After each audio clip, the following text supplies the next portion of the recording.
The merchant caravan had been traveling for 3 days when they finally agreed to trade the orc girl. And Jonas Quinlan watched from his porch as the wagons rolled up his dusty road with an offer he had not expected to hear in all his 42 years of farming this hard frontier land. 2 mules and a barrel of salt, the lead merchant called out, a wiry man with sun-creased skin and eyes that had seen too many deals go sour. That is what we want for her. Good workers, both mules. The salt is pure from the southern mines. Jonas set down the axe he had been sharpening and stood, his tall frame casting a long shadow across the packed earth of his yard. He looked past the merchant to the girl chained in the back of the second wagon. She was young, maybe 19 or 20, with green skin that caught the late afternoon light and made it seem almost luminous.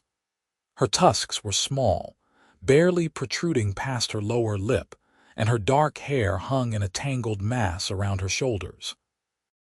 She wore rags that might have once been a dress, and her arms were bound behind her back with iron shackles that had rubbed her wrists raw. "Why would I want an orc?" Jonas asked, though his heart had already begun to beat faster. He had no wife, no children, and the work of his farm had become nearly impossible to manage alone since his hired hand had left for the Eastern Territories 6 months ago. "Because you need the help," the merchant said bluntly. "Everyone in 3 counties knows you have been trying to work this place yourself. Orcs are strong. She will work harder than any farmhand you could hire, and you will not have to pay her wages." Jonas felt something sour rise in his throat. "You mean she would be a slave?" "She is already a slave," another merchant chimed in from his seat on the first wagon. "We bought her from a raiding party that captured her from some orc settlement up north. She has been nothing but trouble, refusing to work, biting anyone who gets close. We cannot sell her in any town because nobody wants the headache. But you are out here alone, and you look like you can handle difficult things." Jonas walked closer to the second wagon. The orc girl raised her head and looked at him directly, and he was startled by the intelligence and fury in her amber eyes. She did not look away or show any sign of submission. Her jaw was set, her shoulders squared despite the chains.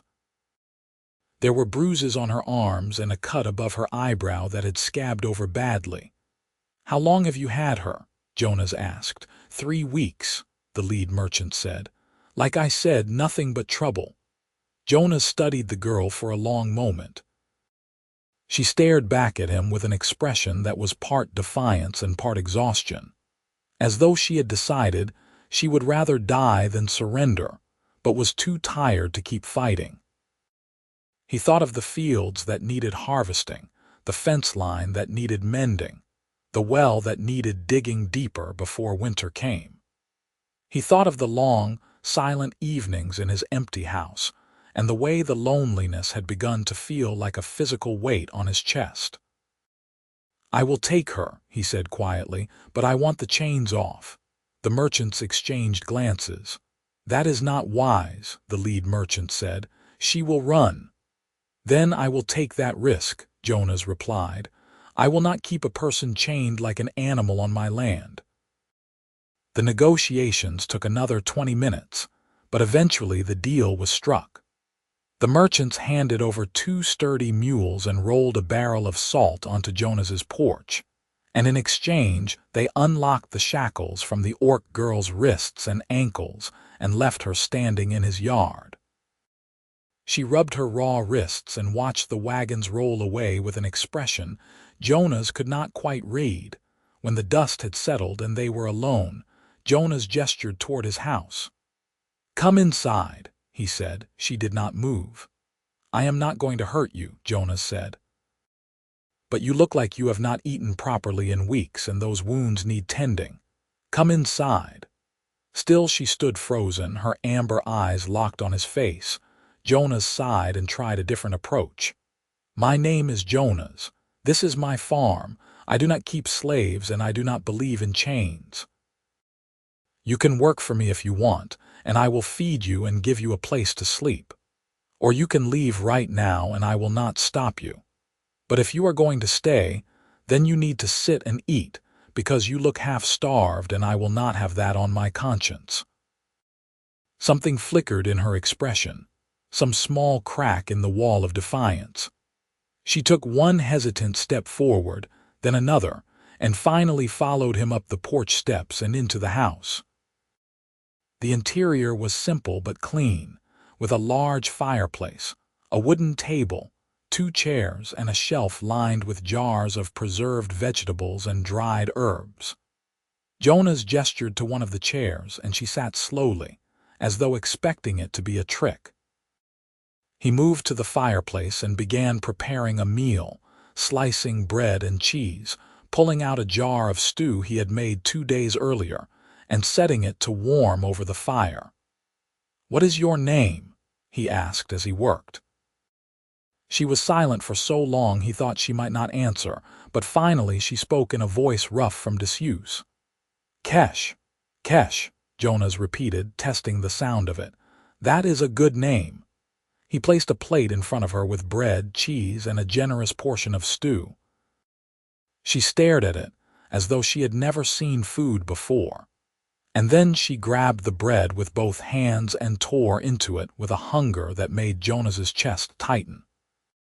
He sat across from her with his own plate and ate in silence, watching as she devoured everything he had given her, and then looked at the pot still warming by the fire.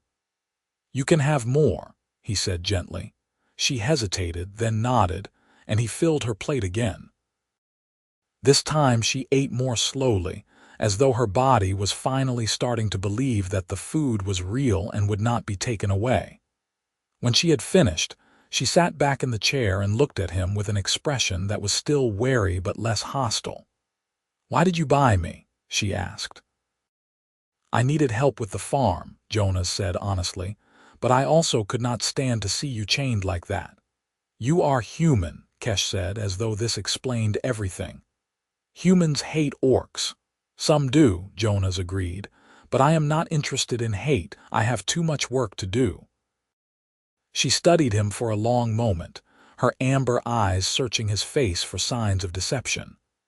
"What do you want from me?" "I want you to help me run this farm," Jonas said. "I want you to work hard, and in exchange I will feed you, give you a room, and treat you like a person. If you decide to leave, I will not stop you, but I am hoping you will stay because I cannot do this alone anymore." Kesh's jaw tightened. "I am not a slave." "I know," Jonas said quietly, "and I am not your master. But I am offering you a place to be safe, and that is more than most humans would offer an orc." She looked away, and for the first time he saw a flicker of something vulnerable in her expression. "I do not trust you." "I do not expect you to," Jonas replied. "Trust is earned, not given. But I am willing to earn it if you are willing to let me try." Kesh was silent for a long time, and then she nodded once, a sharp, decisive gesture. "I will stay, for now." "That is all I ask," Jonas said. He stood and gestured toward a door at the back of the house. "There is a room back there. It is small, but it has a bed and a window. You can sleep there." She followed him to the room and looked inside. It was indeed small, with a narrow bed, a chest, and a single window that looked out over the fields. But it was clean and private, and when she turned back to him there was something almost like gratitude in her eyes. "Thank you," she said, so quietly he almost missed it. "You are welcome," Jonas replied. "Get some rest. We will start work in the morning." He left her alone and returned to the main room, where he sat by the fire and wondered what he had just gotten himself into. He had no illusions that this would be easy.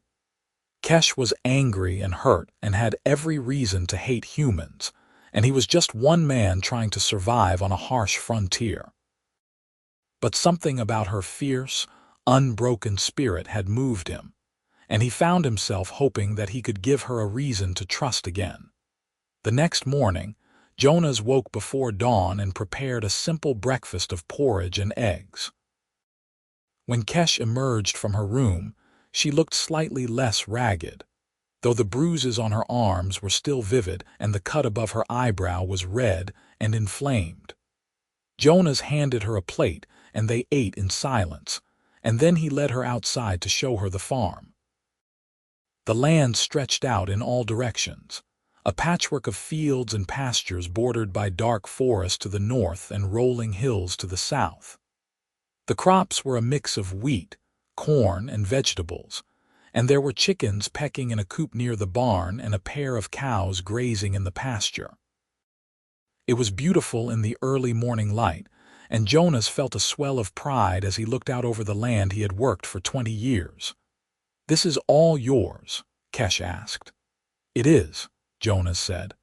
"I bought it when I left the army and decided I wanted to build something instead of destroy things." She glanced at him with new interest. "You were a soldier." "For 10 years, Jonas said. "I fought in the border wars, saw more death than I care to remember. When my service ended, I came out here to find some peace." Kesh nodded slowly, as though this explained something she had been wondering about. "And now you want me to help you with this?" "I do," Jonas said. "The harvest is coming soon and I cannot bring it in alone. If we work together, we can get it done before the first frost. After that, there is fence to mend, a well to deepen, and 100 other tasks that need doing before winter." "And what if I am not strong enough?" Kesh asked, though there was a challenge in her voice that suggested she knew perfectly well how strong she was. Jonas smiled faintly. "I have a feeling you are stronger than you look, but if you need to rest, you rest. I am not going to work you to death." They spent the rest of the morning in the fields, cutting wheat and binding it into sheaves. Kesh worked with a fierce intensity, as though she was determined to prove something, and Jonas found himself struggling to keep up with her pace.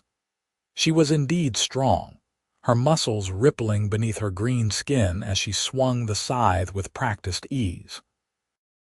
He wondered where she had learned to work like this, and whether she had been a farmer in her own clan before she was captured. By midday, they had cleared half of one field, and Jonas called a halt for lunch. They sat in the shade of a large oak tree and ate bread and cheese, washing it down with cool water from the well. Kesh drank deeply and wiped her mouth with the back of her hand, and Jonas noticed that the tension in her shoulders had eased slightly.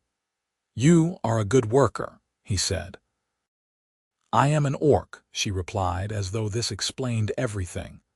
"We are bred for strength." "Maybe," Jonas said, "but strength is not the same as skill.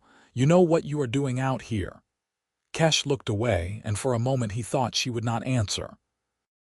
Then she said quietly, "My clan farmed the northern valleys.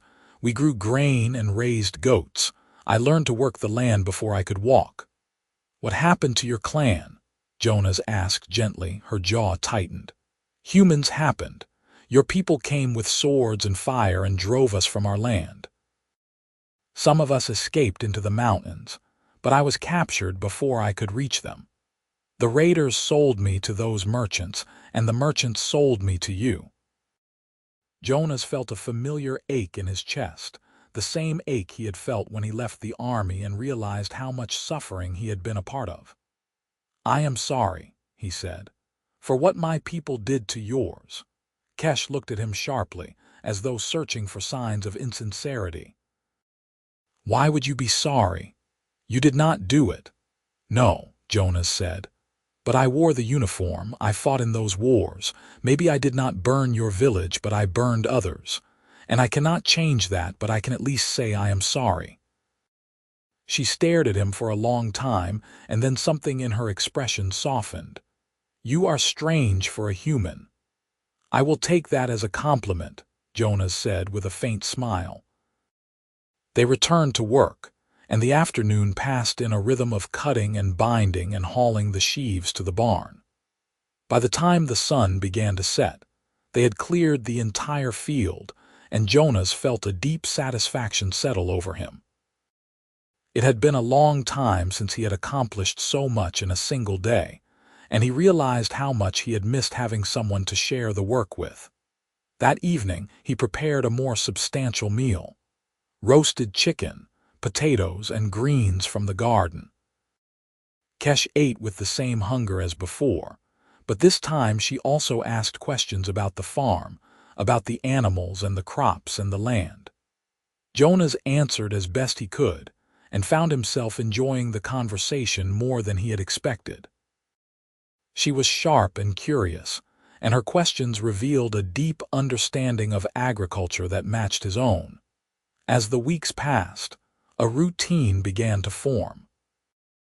They rose early each morning and worked the fields together, cutting wheat and corn, tending the animals, and repairing the buildings that had fallen into disrepair.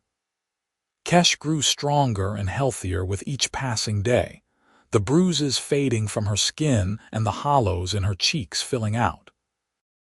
Jonas found himself looking forward to their meals together, to the quiet conversations that stretched into the evening as they sat by the fire. But there were still barriers between them, invisible but tangible. Kesh did not talk much about her past, and Jonas did not press her.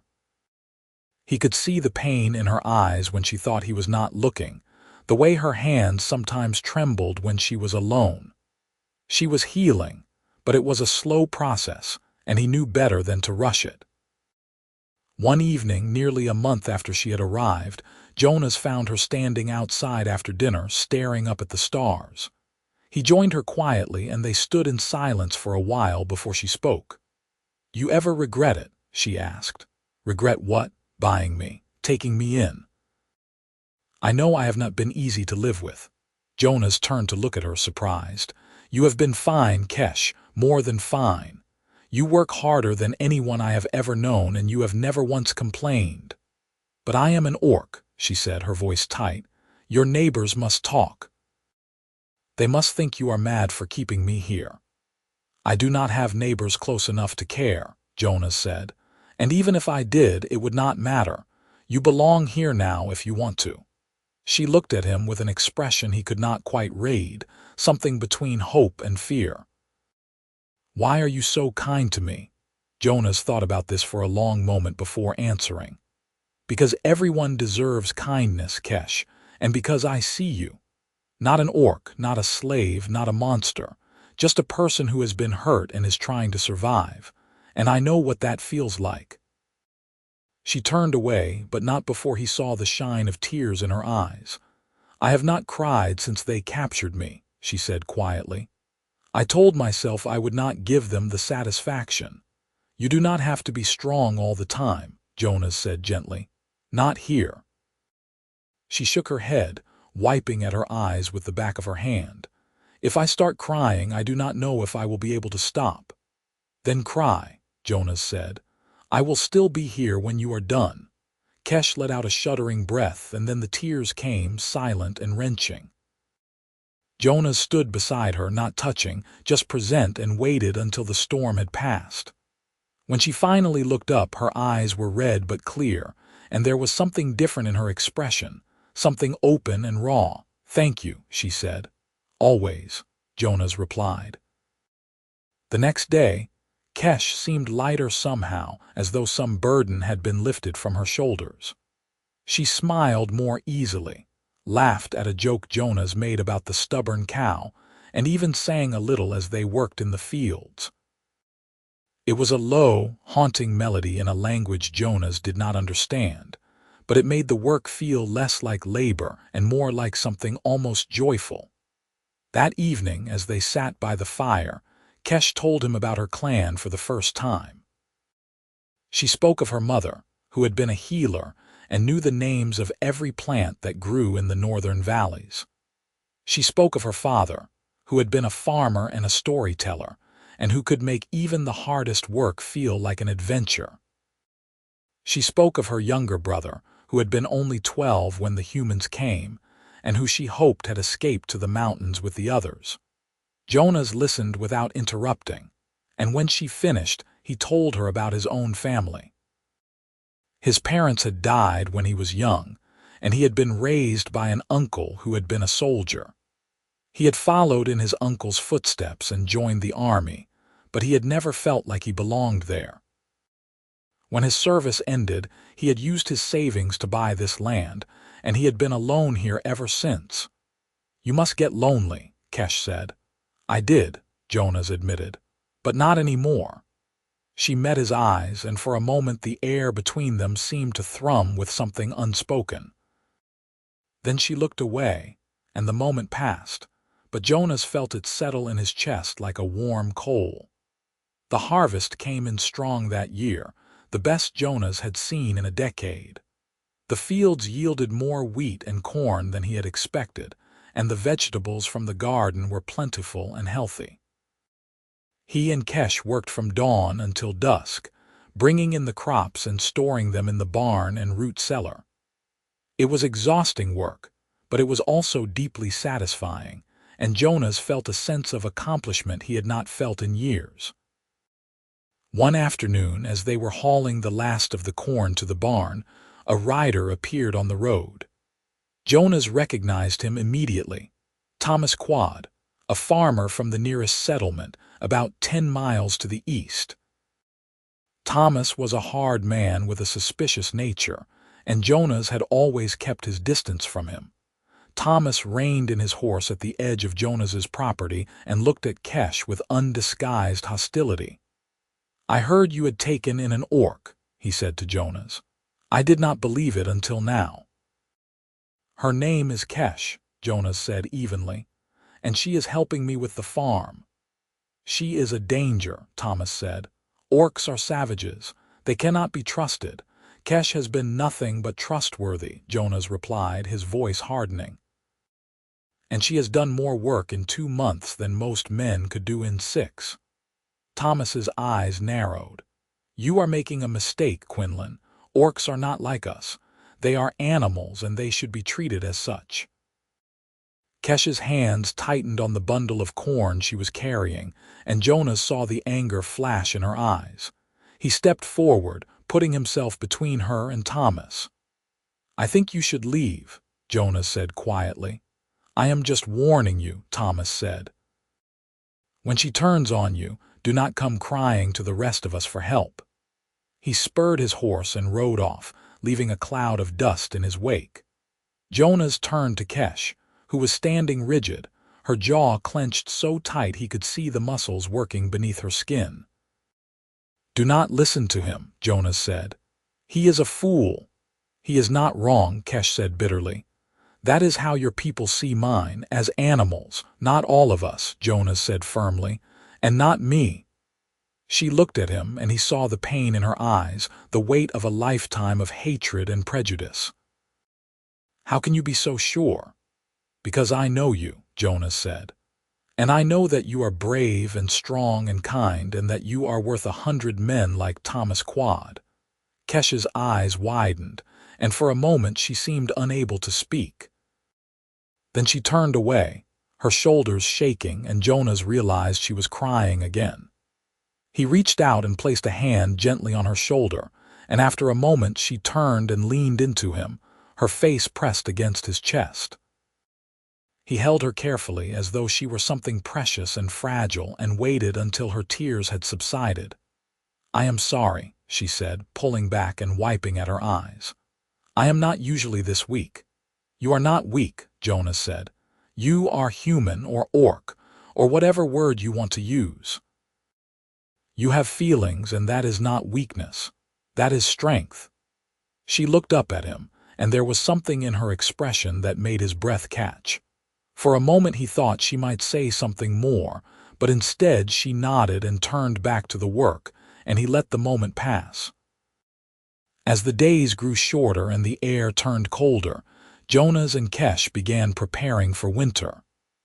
They repaired the roof of the barn, sealed the cracks in the walls of the house, and stacked wood for the fireplace. Kesh proved to be skilled at 100 different tasks, from mending harnesses to preserving food, and Jonas found himself relying on her more and more. But it was not just her strength or skill that he valued. It was her presence, the way she filled the silence of the house with her voice and her laughter, the way she made even the hardest work feel bearable. He tried not to think too much about the feelings that had begun to grow in his chest, the way his heart seemed to beat faster when she smiled at him, the way he found himself watching her when he thought she was not looking. It was foolish, he told himself. She was an orc and he was a human, and there was no future in it. But the feelings persisted, stubborn and undeniable, and he found himself wondering if she felt the same. One evening, as the first snow began to fall, Kesh came in from the barn with a bundle of firewood and stopped in the doorway, staring out at the white flakes drifting down from the sky. Jonas joined her, and they stood together in silence, watching the world transform. "I have never seen snow this early," Jonas said. "It is beautiful," Kesh said softly. In the northern valleys, the snow would come in thick blankets and cover everything. My brother and I would build forts and throw snowballs until our fingers were numb. "Do you miss it?" Jonas asked. "The north. I miss my family," Kesh said, "but I do not miss the cold, and I do not miss the fear of human soldiers coming over the mountains." Jonas nodded, understanding. "You are safe here, Kesh, I promise you that." She turned to look at him, her amber eyes reflecting the light from the fire inside. "I know," she said, "and that is why I am grateful, not just for the food and the shelter, but for the way you have treated me, like I matter." "You do matter," Jonas said quietly, "more than you know." She held his gaze for a long moment, and then she smiled, a real smile that lit up her face and made Jonas's heart ache. "You are a good man, Jonas Quinlan." "I am trying to be," Jonas said. They went inside and closed the door against the cold, and Jonas prepared dinner while Kesh tended the fire.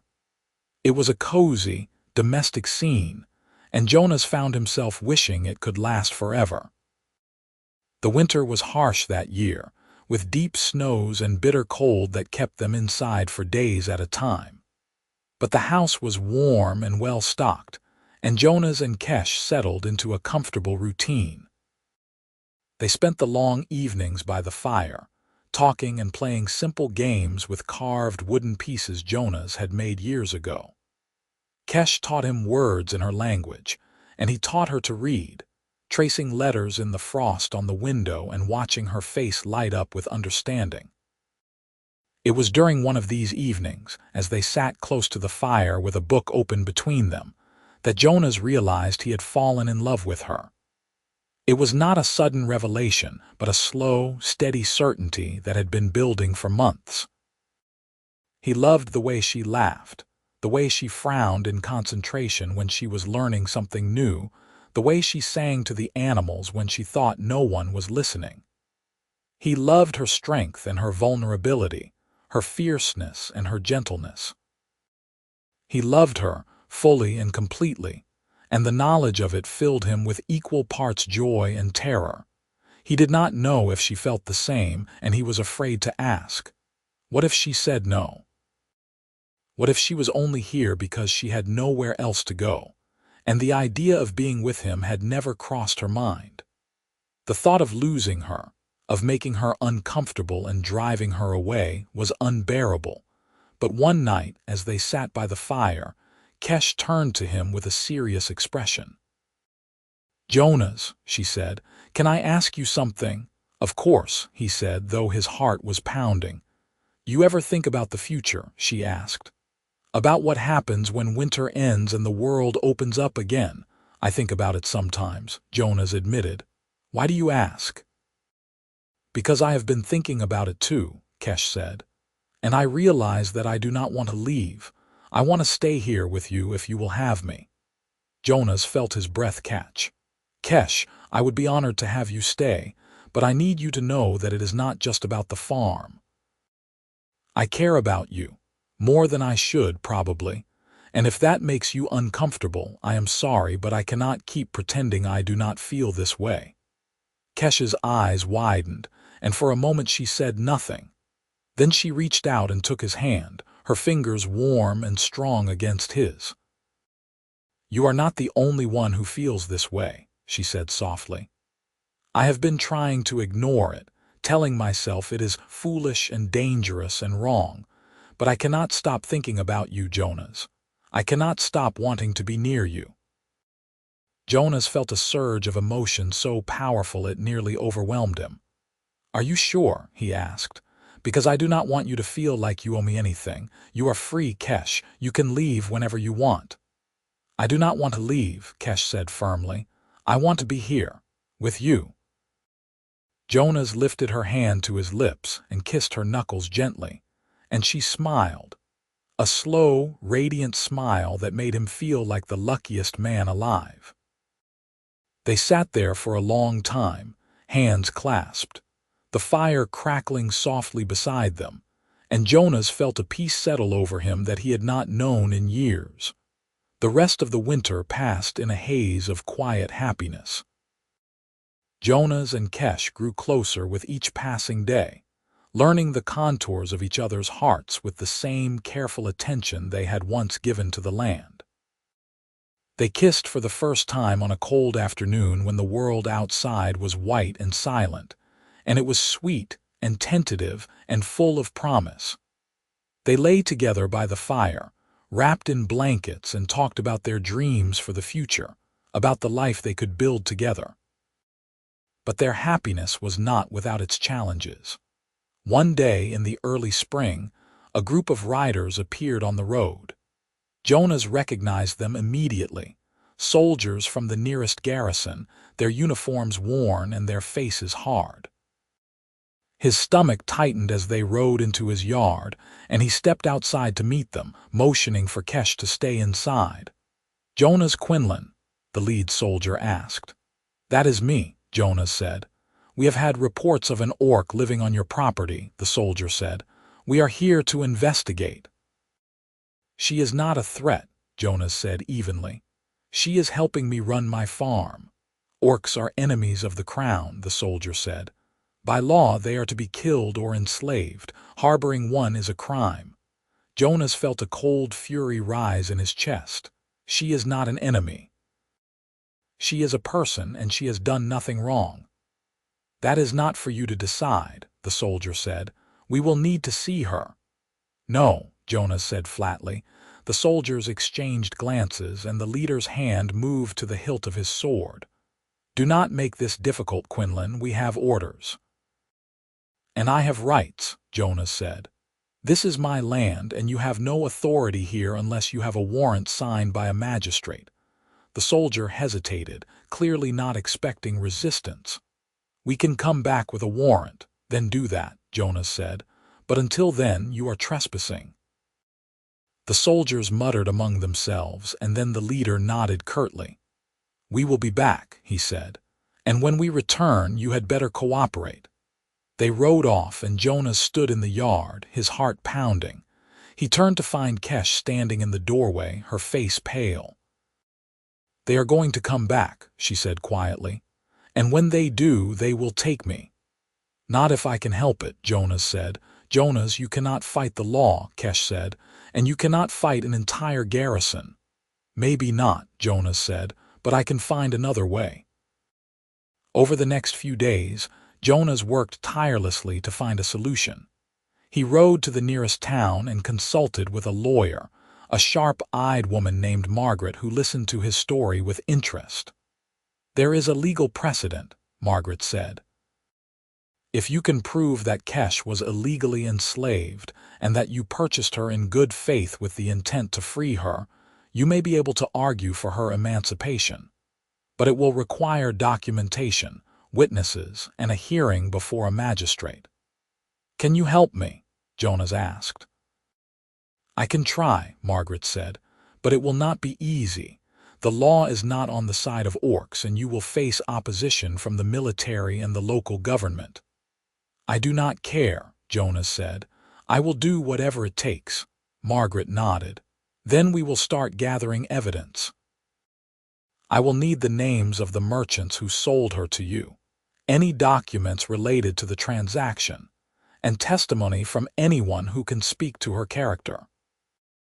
Jonas spent the next 2 weeks traveling across the region, tracking down the merchants and gathering statements from the few people who had interacted with Kesh. It was exhausting and frustrating work, but he refused to give up. Kesh, meanwhile, stayed on the farm, her anxiety growing with each passing day.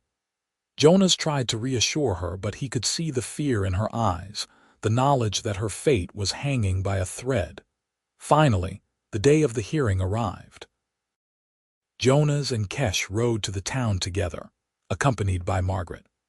The courthouse was a small, austere building, and the magistrate was an older man with a stern expression and sharp eyes. The soldiers who had visited Jonas's farm were there as well, along with a representative from the crown. The hearing lasted several hours. Margaret presented her case with precision and passion, arguing that Kesh had been illegally enslaved and that Jonas had acted in good faith. She called witnesses who testified to Kesh's character and work ethic, and she presented documents showing the transaction with the merchants. The Crown's representative argued that orcs were enemies of the state and that the law was clear on their status. Finally, the magistrate called for a recess to consider his decision. Jonas and Kesh waited outside in the cold, their hands clasped tightly together. Kesh was trembling and Jonas pulled her close, trying to offer what comfort he could. "No matter what happens," he said quietly, "I will not let them take you. If we have to run, we will run.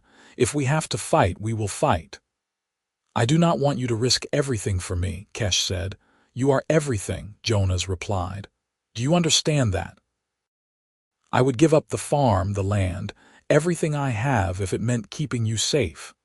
Kesh looked up at him with tears in her eyes. "I love you," she said. "I love you too," Jonas said, and he kissed her there in the cold, not caring who saw. When the magistrate called them back inside, Jonas felt his heart hammering in his chest. The magistrate cleared his throat and looked down at his papers, and then he spoke. "I have reviewed the evidence presented," he said, "and I find that Miss Kesh was indeed illegally enslaved by the raiders and merchants, and that Mr. Quinlan acted in good faith when he purchased her with the intent to free her. Furthermore, I find that Miss Kesh has demonstrated exemplary character and has posed no threat to the community. Therefore, I am granting her emancipation and recognizing her as a free individual under the law." Jonas felt a wave of relief so powerful it nearly knocked him off his feet. Kesh let out a sob and buried her face in his chest, and he held her tightly, unable to speak. Margaret smiled, and even the soldiers looked grudgingly accepting of the decision. Outside the courthouse, Jonas and Kesh stood in the sunlight holding each other. "It is over," Kesh said. "I am free." "You are free," Jonas agreed. "And you are mine if you still want to be." "I do," Kesh said. "I want to be yours, and I want you to be mine." "Then let us go home," Jonas said. They rode back to the farm together, and the world seemed brighter somehow, as though a shadow had been lifted. The fields were beginning to green with the first signs of spring, and the air was warm and full of promise.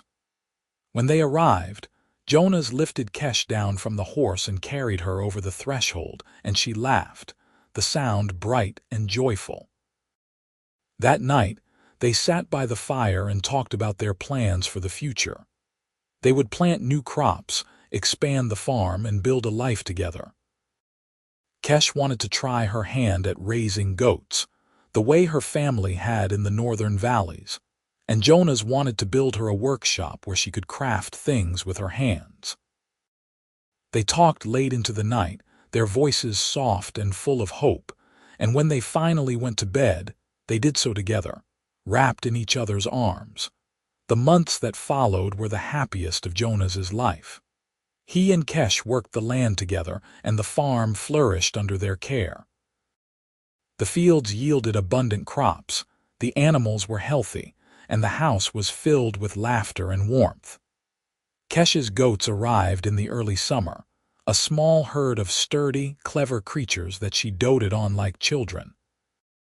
Jonas built her a workshop in the barn, and she spent her evenings carving wood and weaving baskets, her hands moving with a skill and grace that never ceased to amaze him.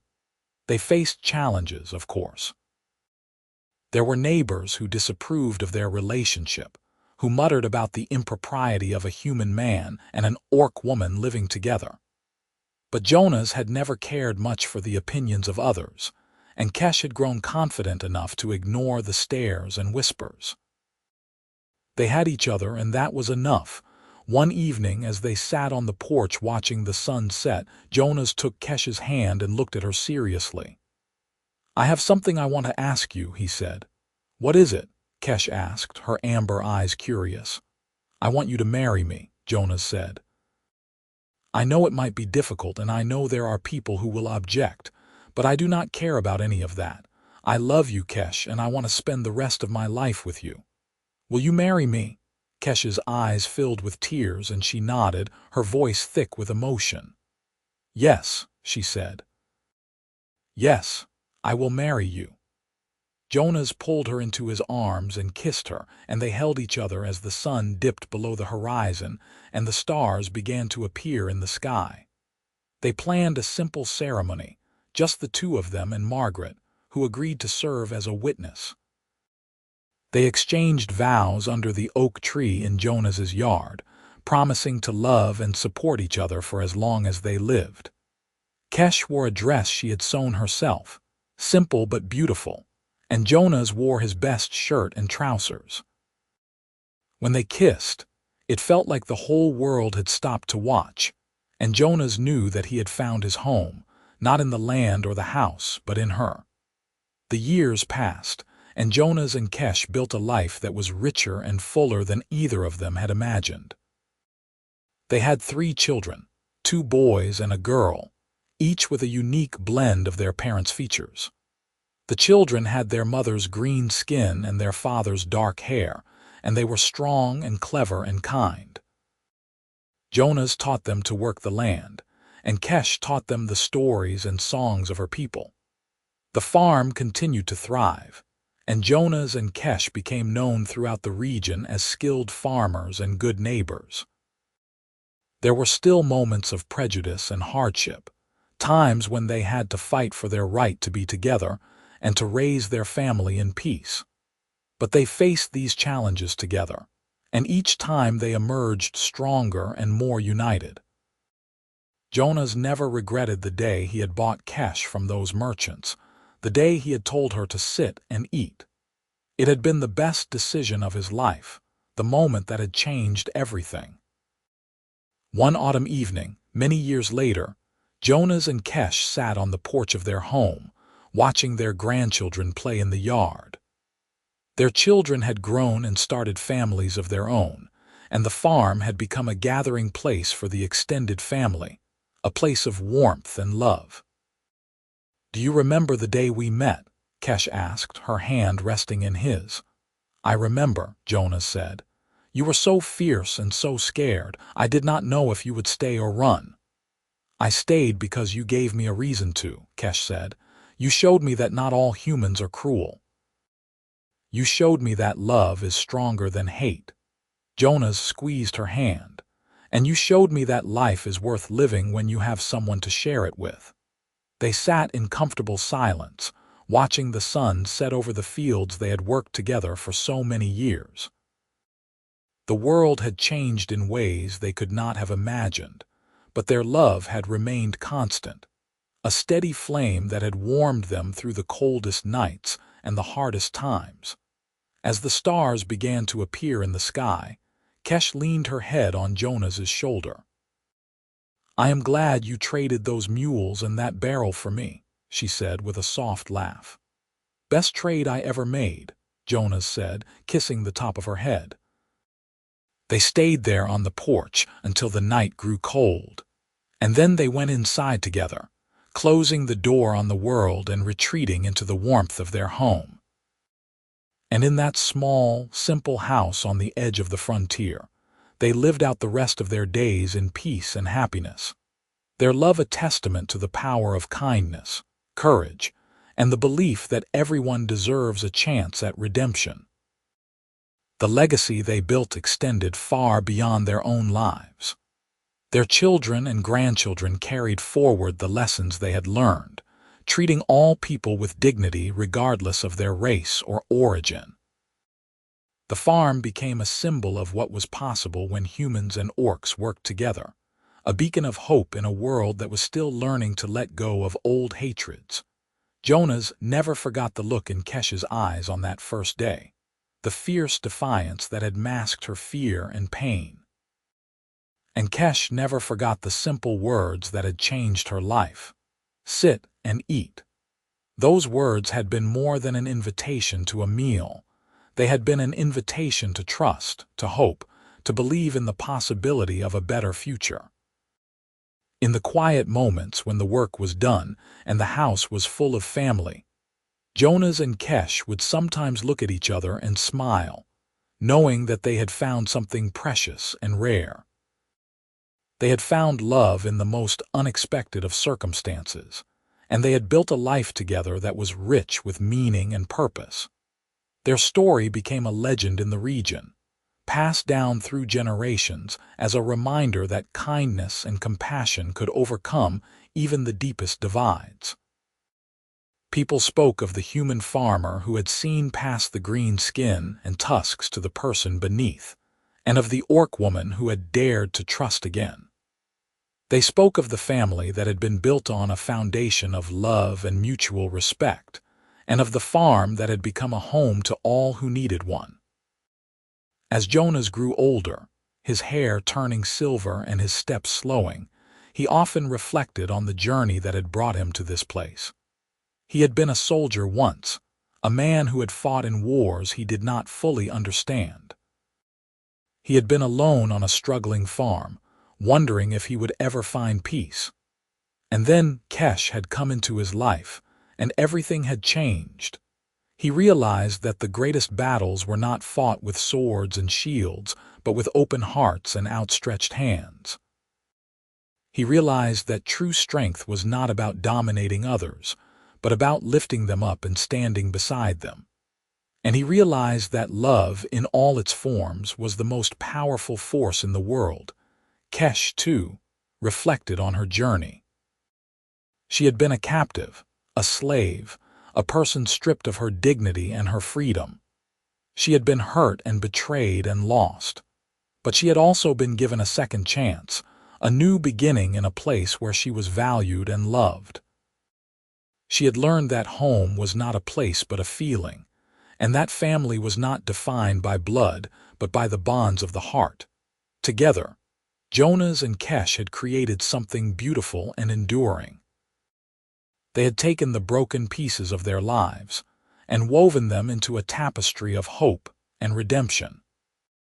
And as they sat together on the porch, watching the sun set over the fields they had tended for so many years, they knew that their story was a gift, not just to themselves but to all who would come after them. The seasons turned as they always did, and the world continued to change. But the love that Jonas and Kesh shared remained constant, a light that never dimmed, a warmth that never faded. And when the time came for them to leave this world, they did so together, their hands clasped and their hearts full, knowing that they had lived well and loved deeply. Their children buried them side by side under the old oak tree where they had exchanged their vows, and they planted a garden around the graves, filled with flowers that bloomed in every season. The farm continued to thrive under the care of their descendants, and the house remained a place of welcome and warmth for all who sought it. And so the story of Jonas Quinlan and Kesh, the human farmer and the orc woman, became a part of the land itself, woven into the very soil and stones. It was a story of courage and kindness, of second chances and unexpected love. It was a story that reminded people that even in the darkest times, there was always hope, and that the greatest treasures in life were often found in the most unlikely places. The tale of how they met, of the two mules and a barrel that had changed both their lives, was told and retold until it became a cherished piece of local lore. Parents told it to their children at bedtime, and elders shared it around the fire on cold winter nights. And always, the story ended the same way, with Jonas's simple but profound invitation. Sit and eat. Those 3 words became a mantra for the community, a reminder to welcome the stranger, to see the person behind the prejudice, and to offer kindness without expectation of reward. They became a symbol of everything that Jonas and Kesh had stood for, and everything they had built together. In the years that followed, the world continued to change. Old hatreds began to fade, and new alliances were formed between humans and orcs. The border wars that had once raged became distant memories, and trade and cooperation replaced conflict and suspicion. It was a slow process, full of setbacks and challenges, but it was progress nonetheless. And at the heart of that progress was the story of Jonas and Kesh, a story that proved that love could bridge any divide, and that one act of kindness could change the world. Their farm remained a living testament to that truth, a place where people of all races and backgrounds were welcome, where the old enmities held no sway, and where the future was being built one seed, one meal, one act of compassion at a time. The grandchildren of Jonas and Kesh grew up hearing the stories of their grandparents, and they carried those lessons into their own lives. They became leaders and healers, farmers and teachers, each one dedicated to building a world where no one would be judged by the color of their skin or the shape of their tusks, but by the content of their character and the kindness of their heart. And on quiet autumn evenings, when the work was done and the family gathered on the porch of the old farmhouse, they would look out over the fields and remember the 2 souls who had started it all.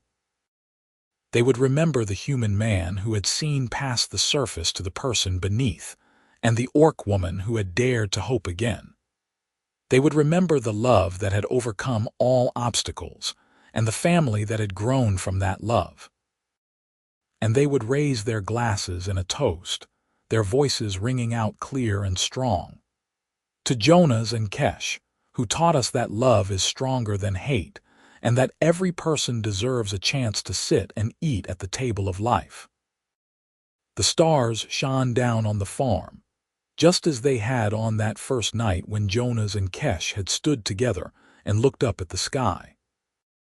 And the land, rich and fertile, continued to yield its bounty, a testament to the care and dedication of generations who had learned that the greatest harvest of all was not wheat or corn, but love, compassion, and the unbreakable bonds of family. And so the story lived on, passed down through the years, a beacon of hope in a world that was still learning to heal.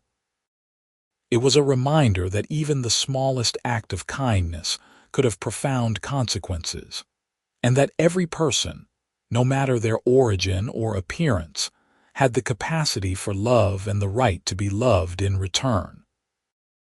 The legacy of Jonas and Kesh was not measured in wealth or land, but in the lives they had touched and the hearts they had changed. It was a legacy that would endure long after the farmhouse had crumbled and the fields had returned to wildness, because it was written not in stone or paper, but in the very fabric of the community they had helped to create. And on quiet nights when the wind whispered through the trees and the stars shone bright overhead, some said you could still feel their presence on the land, a gentle reminder that love never truly dies, and that the bonds we forge in this life echo into eternity. The farm that Jonas had worked alone for so many years had become something more than just a piece of land. It had become a symbol of hope, a place where the impossible had become possible, where a human man and an orc woman had found love and built a family against all odds. It was a place where the future was being written, one generation at a time, by people who believed in the power of kindness and the strength of unity. And as the years turned into decades, and the decades turned into centuries, the story of Jonas and Kesh remained, a timeless tale of love and redemption that inspired countless others to open their hearts and their homes to those who were different, to those who were hurting, to those who needed a second chance. For in the end, the greatest gift that Jonas had given Kesh was not the food or the shelter, but the simple, profound act of seeing her as a person worthy of love and respect. And the greatest gift that Kesh had given Jonas was the courage to open his heart again, to let someone in, and to build a life that was richer and more meaningful than anything he had imagined. Together, they had created a legacy that would never be forgotten, a story that would continue to inspire and uplift for generations to come.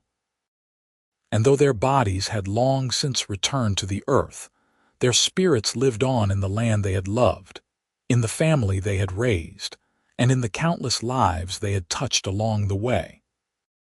The simple words that had started it all, "sit and eat," became a rallying cry for a new generation, a reminder that hospitality and compassion were the foundations upon which a better world could be built. And as the sun set on another day on the farm that Jonas and Kesh had built together, the world was a little bit brighter, a little bit kinder, and a little bit more hopeful because of the love they had shared. Their story was complete, their journey ended, but their legacy lived on, an eternal testament to the power of love to overcome all obstacles, to heal all wounds, and to transform even the darkest of circumstances into something beautiful and enduring.